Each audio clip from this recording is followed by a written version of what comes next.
Economy পড়ে যাবে, তেলের দাম বেড়ে যাবে, প্রেশিয়াস জিনিস পাবেন না, নিত্য প্রয়োজনীয় জিনিসের দাম বেড়ে যাবে। একটা ব্যাটল অনেক কিছু নষ্ট করে ফেলবে।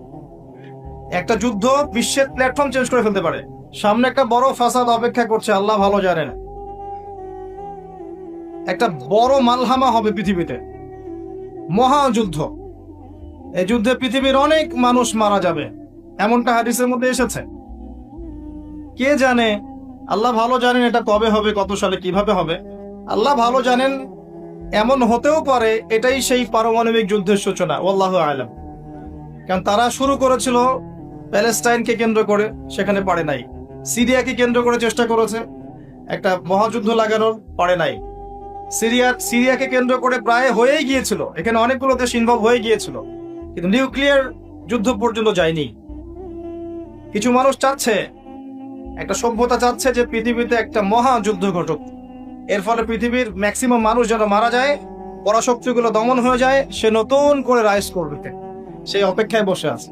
প্রথম বিশ্বযুদ্ধের পরে একটা কান্ট্রি বিশ্বের রুলিং স্টেট হয়েছে, দ্বিতীয় বিশ্বযুদ্ধের পর আরেকটা কান্ট্রি বিশ্বের রুলিং স্টেট হয়েছে। এখন অন্য কোন রাষ্ট্রকে যদি পৃথিবীর শাসন রাষ্ট্র হিসেবে আত্মপ্রকাশ করতে হয়, তাহলে বিশ্বে আরেকটা বড় যুদ্ধের দরকার আছে। জ্ঞানী মানুষ ইশারা বুঝবেন, তারা এই চেষ্টাই করছে। এভাবে বিশ্বের পরাশক্তিগুলোকে তারা লড়িয়ে দেওয়ার চেষ্টা করছে, এবং পিছন থেকে তারা দাবার গুটি চালছে, তারা সামনে আসবে না। এগুলো তারা বুঝবে যাদের দু চোখ আছে, খিদর আলাইহিস সালামের মতো। তারা বুঝবে না, লাহুম কুলুবুন লা ইয়াফকাহুনা বিহা ওয়া লাহুম আযানুন লা ইয়াসমাউনা বিহা ওয়া লাহুম আ'য়ুনুন লা ইউবসিরুনা বিহা উলাইকা কাল আনআম বাল হুম আদাল। এই শ্রেণীর মানুষ এগুলো বুঝবে না। তো পৃথিবীর প্রতিটা ক্ষেত্রে ফাসাদ মানুষ সৃষ্টি করেছে, আর মানুষের জন্য এই পৃথিবীর ক্ষতি অপেক্ষা করছে, পরকালীন ক্ষতি অপেক্ষা করছে। মানুষ বুঝতে পারছে না যে এর ফলে কি হতে পারে। মেডিসিন বন্ধ হয়ে যেতে পারে, পরিবেশের মধ্যে অক্সিজেনের লেভেল কমে যাবে, ফ্রেশ বাতাস পাবে না মানুষ, ফ্রেশ খাবার পাবে না, ইকোনমি পড়ে যাবে, তেলের দাম বেড়ে যাবে, প্রেশিয়াস জিনিস পাবেন না, নিত্য প্রয়োজনীয় জিনিসের দাম বেড়ে যাবে। একটা ব্যাটল অনেক কিছু নষ্ট করে ফেলবে। একটা যুদ্ধ বিশ্বের প্ল্যাটফর্ম চেঞ্জ করে ফেলতে পারে। আর যদি সেটা কোনো নিউক্লিয়ার যুদ্ধ হয়, তাহলে তো কথাই নাই, যেখানে বোম একটা পড়বে, শেষ, ম্যাসাকার। আর এখনকার নিউক্লিয়ার ওয়েপেন্স গুলো ওই জাপানের হিরোশিমা নাগাসাকির মতো নয়, এখনকার গুলো আরো অনেক শক্তিশালী। একটা বোমা একটা রাষ্ট্রকে উড়িয়ে দেওয়ার জন্য যথেষ্ট, মানুষ কঙ্কাল ছাই হয়ে যাবে, কিচ্ছু করতে পারবে না। আর যেসব রাষ্ট্রের এই ক্ষেপণাস্ত্র প্রতিরক্ষা ব্যবস্থা নাই, তাদের অবস্থা তো আরো অবস্থা খারাপ। কথা বুঝতে পারছেন না? ক্ষেপণাস্ত্র প্রতিরক্ষা ব্যবস্থা থাকে, কেউ যদি মিসাইল ছোড়ে সেটাকে আকাশেই ধ্বংস করা যায়। সেই প্রতিরক্ষা ব্যবস্থা যাদের নাই, তাদের কি অবস্থা হবে চিন্তা করতে পার। এই মালহামায় মুসলিমরাও জড়িয়ে যাবে, কারণ বিশ্ব এখন একটা, যেটা আমরা বলি যে গ্রামের মতো, ভিলেজ, একটা ওয়ার্ল্ড ভিলেজ, বিশ্ব একটা গ্রামের মতো হয়ে গেছে এখন।